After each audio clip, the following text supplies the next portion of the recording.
جو حج ہے وہ حج اکبر ہی ہے، عمرہ جو ہے وہ حج اصغر ہے.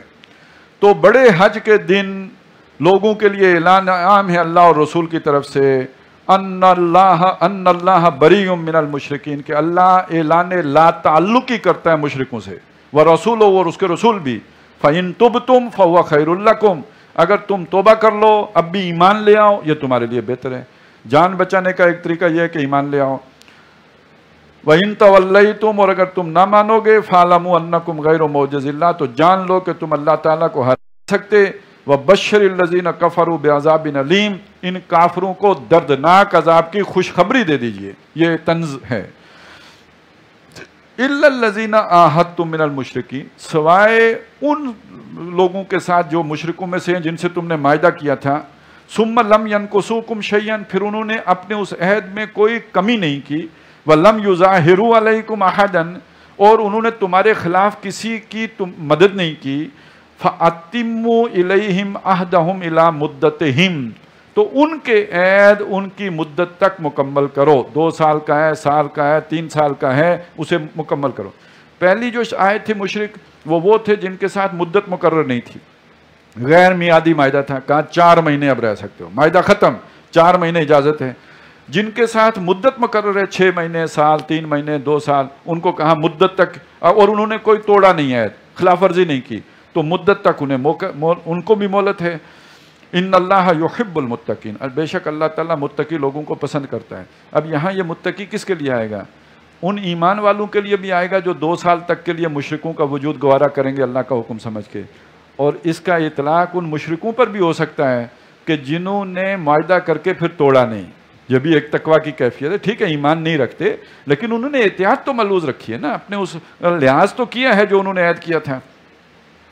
فَإِذَا انْسَلَخَ الْأَشْهُرُ الْحُرُمُ، اب ان مشرکوں کا ذکر آیا جن سے معاہدہ ہی کوئی نہیں تھا، نہ میعادی تھا نہ غیر میعادی تھا، وہ ان کے ساتھ معاہدہ تھا ہی نہیں. تو یہ والے مشرک فَإِذَا انْسَلَخَ الْأَشْهُرُ الْحُرُمُ، جب محترم مہینے گزر جائیں. یہ اب آپ دیکھیے ذی الحجہ میں اعلان ہو رہا ہے، تو اس کے بعد اب رجب اور محرم ہے. یہ جب گزر جائیں فَاقْتُلُوا الْمُشْرِكِينَ حَيْثُ وَجَدتُّمُوهُمْ، تو اب مشرکوں کو قتل کرو جہاں بھی تمہیں ملیں. جن کے ساتھ معاہدہ ہی نہیں تھا ان کو وہ 3 مہینے کی، اور جن کے ساتھ مدت کا معاہدہ تھا ان کو اس مدت کی مہلت مل گئی. جب یہ میعاد گزر جائے اب تمہیں مشرک ملے انہیں قتل کرو. وَخْذُوهُمْ، اور انہیں پکڑو. وَاقْصُرُوهُمْ، اور ان کے لیے انہیں گھیرو. وَاقْعُدُوا لَهُمْ كُلَّ مَرْصَدٍ، اور ہر گھیرنے کی جگہ پہ، تاک لگانے کی جگہ پہ، گھات لگانے کی جگہ پر ان کے لیے گھات لگا کر بیٹھو. فَإِن تَابُوا، اور اگر وہ توبہ کر لیں، وَأَقَامُوا الصَّلَاةَ، اور نماز قائم کریں، وَآتَوُا الزَّکَاةَ، اور زکوٰۃ ادا کریں، فَخَلُّوا سَبِیلَهُمْ، تو ان کا راستہ چھوڑ دو. اب آپ بظاہر دیکھیں گے تو جو بات ہم نے سورہ بقرہ میں پڑھی تھی یہ بات اس کے خلاف ہے. سورہ بقرہ میں صاف کہا لا اکراہ فی الدین، دین میں کوئی جبر نہیں ہے. اور یہاں صاف کہا جہاں ملیں پکڑو، مارو، قتل کرو. ایمان لاتے ہیں تو چھوڑ دو وگرنہ پار کر دو. تو فرق ہے یا نہیں ہے؟ تو اس کو سمجھ لیجئے، ایک حکم ہے عام، اور وہ عام حکم اب بھی ہے، سب کے لیے ہے، وہ صحابہ کے دور میں بھی رہا ہے. لیکن جو عرب لوگ ہیں جن پر حجت محمد الرسول اللہ نے قائم کی ہے، تو جیسے فرعون کے لوگوں میں سے کوئی نہیں بچا، جیسے قوم نوح میں سے نوح علیہ السلام کا بیٹا نہیں بچا، اور جیسے قوم لوط میں سے ان کی بیوی نہیں بچی، اسی طرح سمجھ لیجئے کہ اب کوئی بچے گا نہیں جس نے ایمان نہیں لایا. جب رسول حجت قائم کرتا ہے، رسول کے ذریعے سے تمام حجت ہوتی ہے، تو پھر جینے کا حق باقی نہیں رہتا. پھر نکلے تھے لوگ سب، اس کے نتیجے میں سب ایمان نہیں لائے. یہ جو آ کے ایک خیال یہ ہے کہ جو ہمارا کافرستان کا علاقہ ہے اور ادھر افغانستان میں نورستان اب ہو گیا ہے، پہلے وہ بھی یہی لوگ تھے جو وہاں سے ہجرت کر کے آ کے یہاں آباد ہوئے تھے. بعد میں افغانستان کے کسی بادشاہ کو معلوم ہوا کہ یہ وہ لوگ ہیں، وہ پھر تلوار لے کے ان کے سر ہو گیا کہ تمہارے بارے میں تو حکم آیا ہوا ہے. وہ سارے مسلمان ہو گئے، وہ نورستان ہو گیا، ہمارا کافرستان ہے. تو یعنی یہ دنیا میں نکل گئے. ابو جہل کا بیٹا اکرمہ وہ بھی نکل کھڑے ہوئے تھے. وہ کیوں مانتا؟ ابو جہل کا بیٹا کیوں مانتا ہے؟ کشتی لے کے نکلے، لانچ میں بیٹھے، اور بھی لوگ تھے. اب طوفان آ گیا، سب نے کہا یا اللہ بچا، اللہ تیرا کوئی شریک نہیں بچا. اس نے کہا یار یہ کیا پاگل، اسی سے تو بچ کے آئے تھے، یہاں پھر اب وہی بات ہو گئی، تو یہ محمد کہتے ہیں. کشتی موڑو، واپس آ کے ایمان کو لا کے. تو مطلب یہ ساری جو بحث ہے اس کا حاصل کیا ہے کہ جیسے رسول کو نہ ماننے کے نتیجے میں عذاب آتا ہے، مشرکین عرب کے اوپر وہی عذاب آیا، ان میں سے کسی کو باقی نہیں چھوڑا گیا جو ایمان نہیں لایا۔ فخلو سبیلہم، تو 3 شرطیں اگر پوری کر دیں تو ان کا راستہ چھوڑ دو۔ ایک نماز قائم کرنا، دوسرا زکوٰۃ دینا، اور تیسرا جو ہے وہ ایمان لانا۔ وہ ایمان بھی کلمہ پڑھنا، دل میں لائے نہیں مائے ہمیں کیا معلوم لائیں کہ نہیں لائیں، کلمہ پڑھ لیں، نماز قائم کریں، زکوٰۃ دیں۔ اسی وجہ سے جن لوگوں نے زکوٰۃ دینے سے انکار کیا تھا، حضرت ابوبکر نے ان کے خلاف جنگ شروع کر دی تھی۔ تو یہ سمجھ لیجئے کہ یہ 3 شرطیں پوری کرنے سے وہ جان بچا لیں گے۔ ہمارے آج کے بعض جدید دانشور اس سے یہ نتیجہ نکالتے ہیں کہ اسلام ہے ہی بس اتنا، کلمہ پڑھ لیا جیسا تیسا، نماز قائم کی، زکوٰۃ دی، باقی آپ پردہ کریں نہ کریں، سود کھائیں نہ کھائیں، اس سے کوئی فرق نہیں پڑتا ہے بھائی۔ یہ جان بچانے کے لیے، یہ خلو سبیلہم کے لیے، یہ کوئی اس کے نتیجے میں کوئی آپ کوئی عہدہ لینے کے قابل نہیں بن جاتے، مسلمانوں کے منصب کے اہل نہیں ہو جاتے۔ ان اللہ غفور الرحیم، بے شک اللہ تعالیٰ بخشنے والا مہربان ہے۔ وَإِنْ أَخَذُوا مِنَ الْمُشْرِكِينَ، اور اگر مشرکوں میں سے کوئی استجارہ کا آپ سے پناہ مانگے، آپ کے پاس آ کے رہنا چاہے، فَأَجِرْهُ، تو اسے پناہ دے دیں، حَتَّى يَسْمَعَ كَلَامَ اللَّهِ، تاکہ وہ اللہ کا کلام سن لے۔ اصل میں بہت سے لوگ ہوتے ہیں نا جنہوں نے توجہ ہی نہیں دی، سوچا ہی نہیں کیا ہو رہا ہے معاشرے میں، وہ اپنے دھندوں میں لگے ہوئے ہیں، کوئی بکریاں چرا رہا ہے، کوئی کیا کر رہا ہے۔ تو اب اگر کوئی شخص سمجھنا چاہتا ہے کہ اسلام شے کیا ہے، اس کا مطلب کیا ہے، کیا تعلیمات ہیں، تو اسے اپنے پاس بٹھا کے سمجھائیں۔ ثم ابلغہ ما منع، پھر وہی نہ پوچھیں بلکہ اسے جانے دیں اس کے امن کی جگہ پر، تاکہ وہ اپنا فیصلہ آزادہ نہ کرے۔ ذالک بانہم قوم لا یعلمون، اور یہ اس لیے ہے کہ یہ وہ لوگ ہیں جو علم نہیں رکھتے۔ اب جو دوسرا رکوع ہے اور تیسرا رکوع ہے، یہ وہ ہے کہ جو فتح مکہ سے پہلے نازل ہوا ہے۔ اور فتح مکہ سے پہلے جو مسئلہ ہے وہ سمجھ لیجئے کہ مسلمان بعض ایسے ہیں کہ جن کے اوپر قریش کا بڑا رعب ہے۔ قریش کا ایک تو دفاع کرنا تو اور بات ہے، لیکن یہاں سے فوج لے جا کر مکے پر چڑھائی کرنا ایک بالکل دوسری بات ہے، تو اس سے ان کے قدم رکتے ہیں، ہچکچاتے ہیں۔ کچھ لوگوں کی وہاں رشتہ داریاں ہیں، وہ رشتہ داریاں آڑ بن جاتی ہیں کہ اپنے ہی رشتہ داروں کے خلاف یہ اقدام کریں۔ اور کچھ کے دلوں میں یہ بھی ہے کہ یار یہ پھر بھی کوئی نیکی کا کام تو کرتے ہیں نا، حاجیوں کو پانی پلاتے ہیں، مسجد حرام کو آباد رکھا ہوا ہے، کچھ تو نیکی کا کام ہے۔ جیسے آپ کوئی آج بھی بڑا فراڈ کر رہا ہو اور جو ہے وہ ہر قسم سے دین کو نقصان پہنچا رہا ہو، لیکن کہتے ہیں یار اتنا سا نیکی کا کام بھی تو کرتا ہے۔ تو اتنا تھوڑے بہت نیکی کے کام شیطان بھی کر لیتا ہے لوگوں کو دھوکہ دینے کے لیے۔ تو یہی ان کا بھی خیال تھا کہ مکے والے نیکی کا کام کرتے ہیں، لہٰذا یہ 3 چیزیں اس میں رکاوٹ بن رہی تھیں۔ تو ان 2 رکوعوں میں مسلمانوں کو یہ سمجھایا گیا ہے کہ یہ رکاوٹ نہیں بننا چاہیے۔ پہلی بات فرمائی کیف یکون للمشرکین عہد عند اللہ و عند رسولہ، وہ جو صلح پسند لوگ تھے انہوں نے کہا جی صلح ہونی چاہیے، اگر صلح ٹوٹ گئی ہے تو اب معافی مانگ رہے ہیں، ابو سفیان آ کے ہاتھ جوڑ رہے ہیں تو صلح کر لینی چاہیے۔ اللہ نے فرمایا کہ مشرکوں کے لیے اب کون سا عہد ہوگا اللہ اور اس کے رسول کے نزدیک، الا الذین عاہدتم عند المسجد الحرام، سوائے ان کے کہ جن کے ساتھ تم نے مسجد حرام کے پاس عہد کیا تھا، صلح حدیبیہ کی طرف اشارہ ہے۔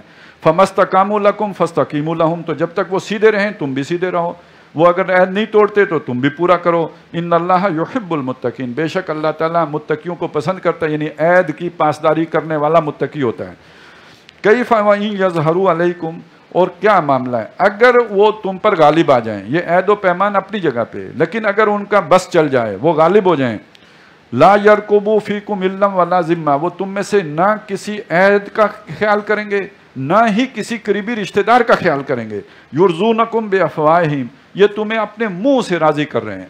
یہ ابو سفیان جو کوئی بھی آ کے باتیں کر رہے ہیں یہ منہ سے باتیں ہیں، وتابع قلوبہم، ان کے دل انکاری ہیں، وَأَكْثَرُهُمْ فَاسِقُونَ، اور ان کی اکثریت نافرمانوں پر مشتمل ہے۔ عہد وغیرہ توڑنے میں انہیں دیر نہیں لگے گی۔ اشتراؤ بآیات اللہ ثمنا قلیلا، یہ اللہ کی آیات کو انہوں نے دنیا کے حقیر فائدوں کے عوض پس پش ڈالا ہے، اپنی چودراہٹوں کے لیے عوض اور اپنی فن خانیوں کے لیے انہوں نے قرآن مجید کا انکار کیا ہے۔ فصدوا عن سبیلہ، تو یہ اللہ کی راہ سے روکتے بھی ہیں رکتے بھی ہیں۔ انہم ساء ما کانوا یعملون، برے کام ہیں جو یہ لوگ کر رہے ہیں۔ لا یرقبون فی مومن الا ولا ذمہ، یہ کسی ایمان والے کے بارے میں نہ قریبی رشتہ داری کا لحاظ کریں گے نہ کسی عہد کا لحاظ کریں گے۔ واولئک هم المعتدون، اور یہی جو ہے وہ حد سے نکلنے والے لوگ ہیں، زیادتیاں انہوں نے کی ہیں، سب سے پہلے جو ہے وہ آغاز انہوں نے کیا۔ فَإِن تَابُوا وَأَقَامُوا الصَّلَاةَ وَآتُوا الزَّكَاةَ، اور اب بھی اگر وہ باز آ جائیں، نماز قائم کریں، زکوٰۃ دیتے رہیں، فَإِخْوَانُكُمْ فِي الدِّينِ، تو دین میں تمہارے بھائی ہیں۔ وَنُفَصِّلُ الْآيَاتِ لِقَوْمٍ يَعْلَمُونَ، اور ہم تفصیل سے آیات بیان کرتے ہیں ان لوگوں کے لیے جو سمجھتے ہیں. وَإِن نَكَثُوا أَيْمَانَهُم مِّن بَعْدِ عَهْدِهِمْ، اور اگر وہ توڑ دیں اپنے عہدوں کو انہیں پختہ کرنے کے بعد، وَطَعَنُوا فِي دِينِكُمْ، اور تمہارے دین میں عیب چینی کریں، فَقَاتِلُوا أَئِمَّةَ الْكُفْرِ، تو ان کفر کے سرداروں کے خلاف لڑو. انہم لا ایمان لہم، ان کی کوئی عہد و پیمان نہیں ہے. لعلہم ینتہون، شاید کہ یہ لاتیں کھا کے باز آ جائیں.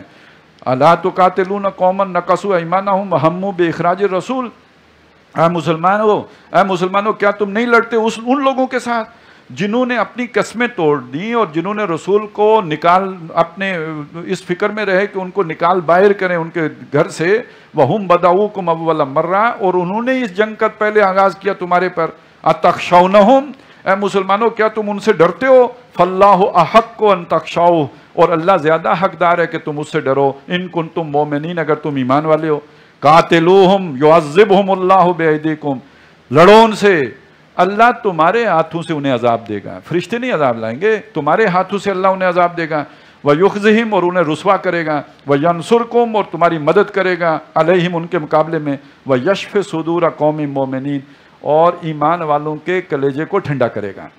جن کو بلال جیسے لوگ جن کو لٹایا جاتا تھا، زیادتیاں کی جاتی تھی، ظلم اور جبر سے دوچار کیا جاتا تھا، ان کے کلیجے کو ٹھنڈا کرے گا.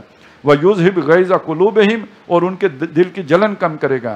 وَيَتُوبُ اللَّهُ عَلَىٰ مَن يَشَاءُ، اور اللہ توبہ کی توفیق دے گا جس کو چاہے گا. وَاللَّهُ عَلِيمٌ حَكِيمٌ، اور اللہ تعالیٰ علم والا حکمت والا ہے. ام حسبتم ان تترکوا ولما یعلم اللہ الذین جاہدوا منکم، کیا تم یہ سمجھتے تھے مسلمانوں کہ تم چھوڑ دیے جاؤ گے اور ابھی اللہ نے تم میں سے جہاد کرنے والے چھانٹے ہی نہیں؟ یہ اس سے ملتی جلتی آیت ہم تیسری دفعہ پڑھ رہے ہیں، پہلے سورہ بقرہ میں آئی تھی کہ ابھی تمہیں پتہ ہی نہیں کہ پہلے لوگوں پر کیا حالات و واقعات آئے. ام حسبتم ان تدخلوا الجنۃ ولما یاتکم مثل الذین خلوا من قبلکم مستهم البأساء والضراء وزلزلوا حتى یقول الرسول والذین آمنوا معه متى نصر اللہ. ایسی مشکلات آئیں، ہلا مارے گئے، جھنجھوڑے گئے، تو جنت اتنی جلدی نہیں ملتی، یہ ہوتا ہے. پھر سورہ آل عمران میں آیا 214 نمبر آئے، اور پھر اب یہ تیسری دفعہ آ گئی.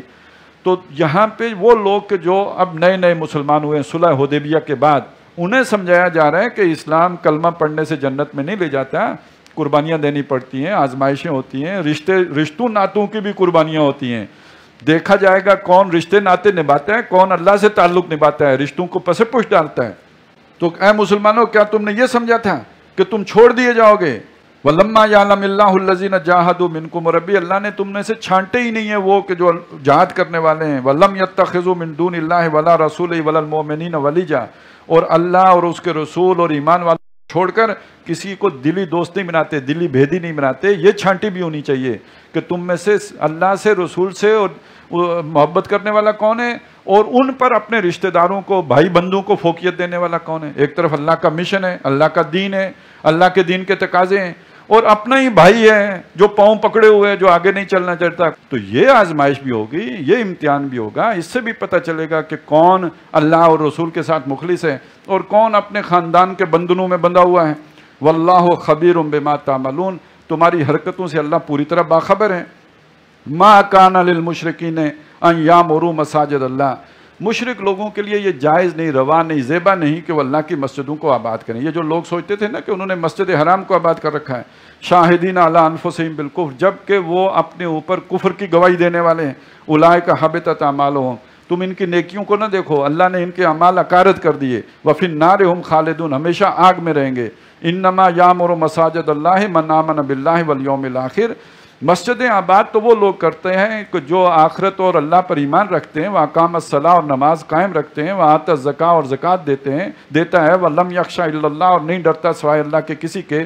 فَعَسَىٰ أُولَٰئِكَ أَن يَكُونُوا مِنَ الْمُهْتَدِينَ، تو امید ہے کہ یہ لوگ ہدایت والوں میں سے ہوں گے. اجعلتم سقایت الحاج و عمارت المسجد الحرام، اے مسلمانوں کیا تم حاجیوں کو پانی پلانے کو اور مسجد حرام کی آباد کاری کو سمجھتے ہو کہ من آمن باللہ والیوم الآخر، کہ یہ کام ایسا ہے جیسے جو ایمان لایا اور اللہ پر اور آخرت پر. یہ ایمان لانے والوں کے درجے بہت بلند ہیں. وجاہد فی سبیل اللہ، اور جس نے اللہ کی راہ میں جہاد کیا ہو. یعنی ان کی ان نیکیوں کی وجہ سے تم سمجھتے ہو یہ تم سے زیادہ نیک ہیں. آج بھی ایک شخص وہ ہے کہ جو اللہ کے دین کے لیے قربانیاں دے رہا ہے، دوسرا شخص وہ ہے جو لمبی ساری داڑھی رکھ کے تیل شیل لگا کے سرما ڈال کے کہتا ہے میں زیادہ، جو پرنا ڈال کے اوپر دستار باندھ کے کہتا ہے جی میں بڑا نیک ہے، اور یہ تہجد گزار بھی ہے، اور یہ ذکر بھی کرتا ہے، اور یہ فکر بھی کرتا ہے، لیکن یہ کہ اللہ کی راہ میں تو جان و مال کی بازیاں کھیلنے والے اللہ کو محبوب ہے۔ ان اللہ یحب الذین یقاتلون فی سبیلہ صفا، لہذا ان کے اعمال کو دیکھ کر اپنے اعمال کو حقیر نہ جانو۔ لا یستوون عند اللہ، یہ اللہ کے ہاں برابر نہیں ہیں۔ واللہ لا یہدی القوم الظالمین، اللہ ظالموں کی قوم کو ہدایت نہیں دیتا۔ الذین آمنوا وہاجروا وجاہدوا فی سبیل اللہ، وہ لوگ جو ایمان لائے، جنہوں نے ہجرتیں کی، جنہوں نے جہاد کی اللہ کی راہ میں باموالہم وانفسہم، اپنے مالوں اور جانوں کے ساتھ سب کچھ لٹایا۔